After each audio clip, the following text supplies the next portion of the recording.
In 1925, one machine controlled over 70% of the American tractor market. It helped win a world war, fed an empire, and was secretly copied by the Soviet Union to build tanks. And then, almost overnight, it vanished. This is the most important machine you've never heard of. Here's the twist nobody sees coming. The man who built the most important farming machine in history absolutely despised farming. Henry Ford grew up on a Michigan farm in the 1870s. While other kids were learning to plow, Henry was taking apart pocket watches in the kitchen. He later said he wanted to lift the burden of farming from flesh and blood and place it on steel and motors. That's not a guy who loves the soil. That's a guy building an escape plan. By 1903, Ford had launched the Ford Motor Company. By 1907, something strange was happening in his workshop. His engineers weren't building cars. They were bolting car parts onto a plow. Ford called it the automobile plow, basically a Frankenstein machine made from Model B parts, binder wheels, and raw ambition. It looked ridiculous. It barely worked. But here's what matters.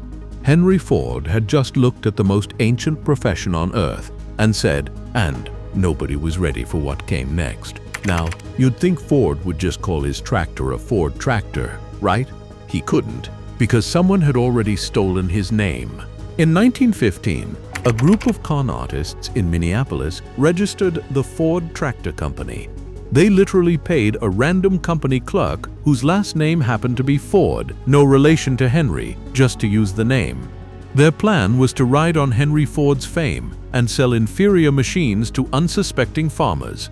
So Henry Ford, possibly the most powerful industrialist on the planet, couldn't put his own name on his own tractor. His solution? He merged his name with his son Edsel's, Henry Ford and Son.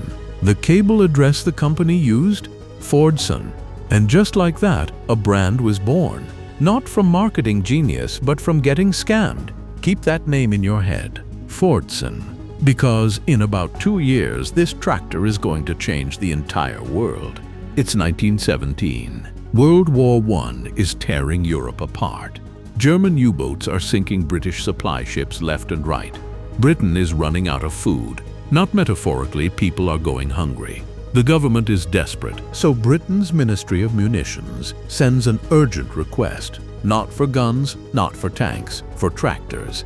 Specifically, they want Henry Ford's tractor. Ford responds by shipping the very first 7,000 Fordsons straight to England, before a single American farmer could buy one. Think about that. The most revolutionary farming machine ever built debuted not in some Iowa cornfield, but as a weapon of war. Because that's what it was, a weapon against starvation. The Fordson Model F was unlike anything farmers had seen. Previous tractors were massive, expensive, complicated beasts suited for giant prairie farms. The Fordson was small. It was light. And here's the engineering stroke of genius. Instead of a traditional frame, Ford bolted the engine, transmission, and axle housings together into one solid unit. The machine was its own chassis. This meant it could be mass-produced on an assembly line, just like the Model T. By April 1918, the factory was pumping out 64 tractors per day. By June, 131 per day. And the price? $750. That's less than what most farmers spent maintaining a team of horses for a single year. The floodgates had opened. What happened next was total market domination on a scale that would make any tech company jealous.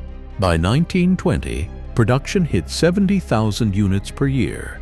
By 1923, it was over 100,000. At its peak in 1925, Ford's factory assembled more than 104,000 Fordsons in a single year. The tractor held over 70% of the entire American market. 70%. To put that in perspective, at its absolute peak, the iPhone held about 27% of the global smartphone market. The Fordson was nearly 3 times more dominant in its category. And Ford wasn't done. He kept slashing the price, from $750 down to $395. This triggered what historians call the Tractor Wars, a vicious price battle with international harvester John Deere, Case, and Alice Chalmers. Ford wasn't just winning, he was trying to annihilate the competition. But while Ford was crushing it in America, something truly bizarre was happening 6,000 miles away. And this is where the story gets dark. The Soviet Union had a problem. In 1917, the entire country had roughly 165 tractors total for the largest nation on Earth. They were still farming with horses, oxen, and human backs. Then Soviet officials discovered the Fordson. Between 1921 and 1927, the USSR imported over 25,000 Fordsons. The tractor became a propaganda icon, appearing on Soviet posters, in paintings, in government speeches. It represented the mechanized future the Communist Party was promising its people. But here's the part that gets wild. The Soviets didn't just buy the tractors, they copied them. In 1924, the Leningrad factory Red Putilovite started producing knockoff Fordsons called the Fordson Putilovets. There was just one problem. They'd reverse-engineered the shape of every part, but they didn't have Ford's material specifications. The metallurgy was wrong. The heat treatments were wrong. Gears that looked perfect would shatter. Shafts that seemed identical would snap under load. Ford's head of production, Charles Sorensen, visited the Soviet factory years later and discovered the truth. Managers claimed they were building 2 tractors a day. The real number? About 20 a month. But here's the chilling twist no one talks about. Those Soviet tractor factories built to copy the Fordson were eventually retooled to produce something else entirely. The Stalingrad tractor plant, which started as a Fordson clone factory, became one of the primary producers of the T-34 tank, the machine that turned the tide of World War II on the Eastern Front. The tractor that was built to feed people had accidentally taught a superpower how to build weapons of war. Now, I'd be lying if I told you the Fordson was perfect. It had a terrifying reputation. The tractor was notoriously difficult to start. In cold weather, oil would congeal on the cylinder walls and clutch plates. Farmers had to hand crank it with enormous effort, strong men taking turns while adjusting the ignition between attempts. Some farmers literally built fires under the tractor just to warm up the crankcase enough to get it running. And the driving experience? The clutch wouldn't fully disengage, so shifting gears meant ramming the lever into position while the gears screamed in protest. The tractor would lurch forward immediately. The official advice was basically, make sure there's open space in front of you. But the worst part was the flipping. Because of its short wheelbase and rear-heavy design, the Fordson had a dangerous tendency to rear up and flip backward when it hit a stump or rock, sometimes killing the driver. One contemporary publication claimed that Fordsons had been responsible for 136 deaths by August 1922 alone. Ford's response? They blamed the operators. They said any tractor could be dangerous in the hands of an inexperienced driver. The reputation stuck though. Years later, the TV show Green Acres featured a comically unreliable tractor called the Hoyt-Clagwell.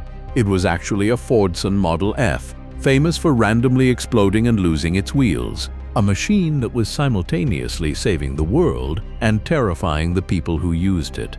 So here's the million-dollar question. If the Fordson was this dominant, 70% market share, nearly 740,000 units built, the tractor that fed Britain, mechanized Russia, and revolutionized American agriculture, how did it just vanish? The answer comes in layers. First, the agricultural depression hit in the mid-1920s, years before the rest of the economy crashed. Farm prices collapsed. Farmers stopped buying. Second, Ford had barely changed the Fordson's design since 1917.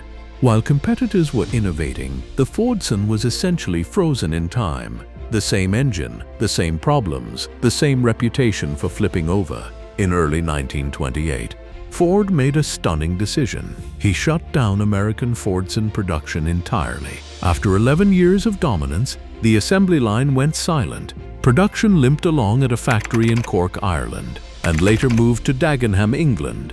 But American farmers could no longer buy a new Fordson off a dealer lot. The fallout was massive. Hundreds of Ford dealerships lost a major product line. Aftermarket equipment companies scrambled. Many of them banded together to form a conglomerate and struck a deal with Allis Chalmers to build a replacement tractor because Ford had just abandoned them. Meanwhile, Ford poured his energy into building a new tractor, the Ford 9N, developed with the brilliant and combative Irish engineer Harry Ferguson. That tractor, with its revolutionary three-point hitch system, would go on to become the new industry standard. But the Fordson name, it lingered in England until 1964, quietly badged on British-built models that most Americans never saw. Then, without fanfare, Ford dropped the name entirely.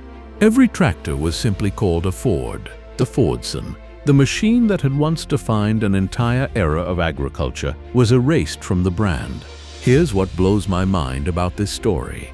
The Fordson wasn't the first tractor. It wasn't the most powerful, the safest, or the most advanced. It wasn't a first ever in any single engineering category, but it was the first tractor that combined everything. Small size, low price, mass production, a trusted brand, and a dealer network that stretched across the country. It was the first tractor the average farmer could actually afford. Before the Fordson, there were roughly 600 tractors on American farms. Within a decade, there were hundreds of thousands. That's not evolution. That's a revolution. Henry Ford did for the farm what he did for the road. And the pattern is the same. Take something expensive and exclusive, engineer it for the masses, and change civilization in the process. The Fordson fed a starving Britain during a world war. It mechanized Soviet agriculture and accidentally seeded the tank factories that would shape the next war. It triggered a price war that forced every tractor manufacturer to innovate or die. It put the family farm on a path from horse-drawn plows to mechanized efficiency. And then it disappeared, swallowed by its own creator's restless ambition to build something better. Nearly 740,000 Fordsons were built between 1917 and 1928. In America alone, many still exist today, rusting in barns and sitting in museums, silent monuments to the machine that fed the modern world. The Fordson is proof that the machines that change everything aren't always the ones we remember. Sometimes, the most important invention in a generation just fades away, replaced by the very progress it made possible. If this story surprised you, if you had no idea a tractor could be this wild, drop a like and let me know in the comments. And if you want more stories about forgotten machines that secretly shaped history, you know what to do. I'll see you in the next one.